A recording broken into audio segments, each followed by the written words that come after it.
الحمدللہ نحمدہ ونصلی علی رسول الکریم بسم اللہ الرحمن الرحیم۔ حضور صلی اللہ علیہ وسلم کے اخلاق۔ کعبہ تشریف لے جانے کے لیے گدھے کی یعنی حمار کی ننگی کمر پر آپ صلی اللہ علیہ وسلم سوار ہوئے۔ حضرت ابو ہریرہ رضی اللہ عنہ حضور اکرم صلی اللہ علیہ وسلم کے ساتھ تھے، تو ارشاد فرمایا کہ اچھا آؤ تم بھی سوار ہو جو۔ حضرت ابو ہریرہ رضی اللہ عنہ میں کافی وزن تھا، چڑھنے کے لیے اچھلے مگر نہیں چڑھ سکے، تو حضور صلی اللہ علیہ وسلم کو لپٹ گئے جس سے دونوں گر پڑے۔ پھر حضور صلی اللہ علیہ وسلم سوار اور فرمایا ابو ہریرہ تمہیں بھی سوار کر لوں؟ عرض کیا جیسے رائے عالی ہو۔ فرمایا کہ اچھا چھوڑو، وہ نہیں چڑھ سکے بلکہ حضور صلی اللہ علیہ وسلم کو ساتھ لے کر گر پڑے۔ آپ صلی اللہ علیہ وسلم نے پھر سوار کرنے کے لیے پوچھا تو حضرت ابو ہریرہ رضی اللہ عنہ نے عرض کیا کہ اس ذات پاک کی قسم جس نے آپ کو حق کے ساتھ موقوف فرمایا ہے کہ تیسری دفعہ میں آپ کو نہیں گراؤں گا، لہذا اب سوار نہیں ہوتا۔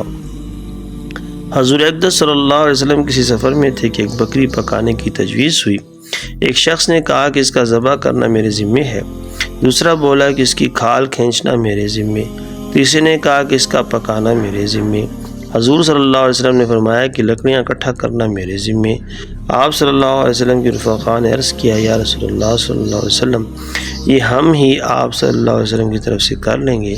آپ نے فرمایا کہ ہاں مجھے معلوم ہے کہ تم میری طرف سے کر لو گے، لیکن مجھے یہ بات ناگوار ہے کہ میں اپنے رفیقوں سے امتیازی شان میں رہوں، اور اللہ پاک کو بھی ناپسند ہے اپنے بندے کی یہ بات کہ اپنے رفیقوں سے امتیازی شان میں رہے۔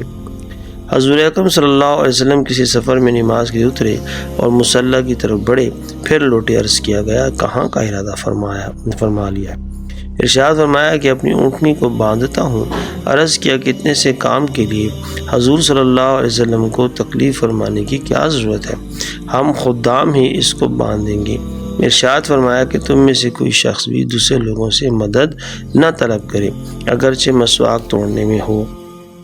ایک روز آپ صلی اللہ علیہ وسلم صحابہ کرام کے ساتھ بیٹھے ہوئے کھجوریں نوش فرما رہے تھے کہ صہیب رضی اللہ عنہ آشوب چشم کی وجہ سے آنکھ کو ڈھانکے ہوئے آگے سلام کر کے کھجوروں کی طرف جھکے تو حضور صلی اللہ علیہ وسلم نے ارشاد فرمایا کہ آنکھ دکھ رہی ہے اور شیرینی کھاتے ہو؟ عرض کیا یا رسول اللہ صلی اللہ علیہ وسلم اپنی اچھی آنکھ کی طرف سے کھاتا ہوں۔ اس پر حضور صلی اللہ علیہ وسلم کو ہنسی آ گئی۔ ایک روز رطب نوش فرما رہے تھے کہ علی کرم اللہ وجہہ آ گئے، ان کی آنکھ دکھ رہی تھی، وہ بھی کھانے کے قریب ہو گئے۔ ارشاد فرمایا کہ آشوب چشم کی حالت میں بھی شیرینی کھاؤ گے؟ وہ پیچھے ہٹ کر ایک طرف جا بیٹھے۔ حضور صلی اللہ علیہ وسلم نے ان کی طرف دیکھا تو وہ بھی حضور صلی اللہ علیہ وسلم کی طرف دیکھ رہے تھے۔ آپ صلی اللہ علیہ وسلم نے ان کی طرف کھجور پھینک دی، پھر ایک اور، اس طرح 7 کھجوریں پھینکی۔ فرمایا کہ تم کو کافی ہیں، جو کھجور طاقت کے موافق کھائی جائے وہ مضر یا نقصان دہ نہیں۔ جزاک اللہ خیر۔